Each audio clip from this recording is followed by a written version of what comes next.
Ay ko ano, ginapukod diri ani dito. Adto ko sa eskwelahan mga kalola no kay maghatod na pukog sayo og baon. So morning say ko kay maglakaw ko. Didala lang ko payong kay 40 man yung kainit. Maglakaw jud ko kay wa may sakinan. Lakaw na lang jud ko ani. So mga kalola kaduhan ako nagbalik.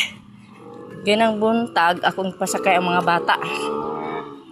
Karon hibong ko pagka alas 7 naglaba-laba ko. Oh, uli man kong usa ka apo. Di ang iyang ingon ako ni tarong klase.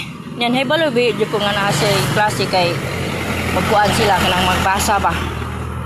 Nya ang isa, ang ingon pud nga was like klase kay pista kuno sa upon ko pa may pista in taon sa upon karon ay. Nga mo to. Pagkita taon abot ang isa. Ni sumbong la wa may klase kay ang mga maestra na ay gilakaw. So, hinsabot ko niya. Yang ingon siya la na siya eskwela.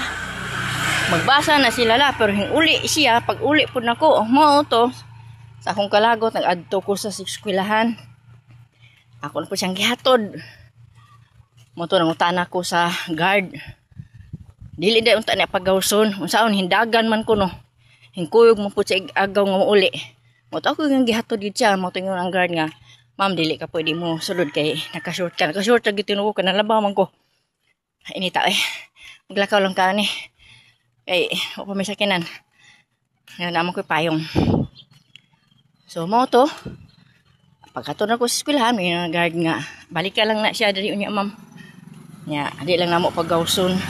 So sige amo kahadlokan ba kay sila ray mo uli way mga dagko nya mga bata pa taon grade 2 pa taon nya kusunada kay manguli ba mayong ding way klase tapos Ginoo ko nya mabalaga ta kay nay mga sakinan nya wa di ta katagaan sa panahon ba no mo na kita mga ginikanan o mga lula di ta mahimutang tabok ta experience ang tatong nag-drive pa ang akong bunso kay pwede ra ko pakuha nya na lang ko magsakay inig uli saon nga na sa kampo siya trabaho no mo ni parte ni ta mo ning sakripisyo kita ni sugod ta sa uno wa na koy bata nga ati manon nga eskwela ari na ta sa mga apo mo nang munghugo na lang ta ni hey usa ta mulakaw to tay apo binlan pagkanundaan sa mulakaw ay nako mo gining kinabuhi mo nang antos lang gid ta no sige lang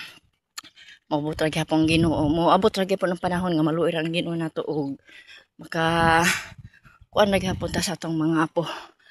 Hay ni tagid wa pa ko katong asong gilaktan. Okay ako na ning i-off no. Kaya salamat sa inyong tanan. Hapit ang piyesta sa Lapu-Lapu gyud. Karon na yung Bernis sa Sabado pohon. Kaluyan nang ni ani sa mahal nga berhin kung di manggam ikapanagkot bisag sa liwas na lang no.